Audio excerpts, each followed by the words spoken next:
everyone, welcome back to our channel. In this video, I will guide you through how to get voice chat on Roblox. To do so, first of all, open any browser you have in your device and then on the searching bar, search for Roblox and make sure that you have logged into your Roblox.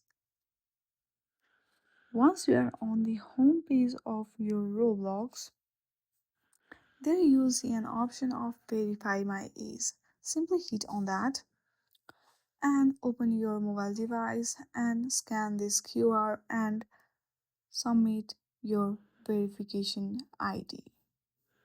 Once you submit it, if you go through your privacy, then you will see this beta feature to enable voice chat. Simply turn it on and you are good to go.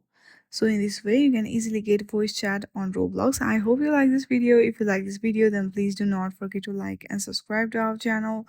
Thank you for watching.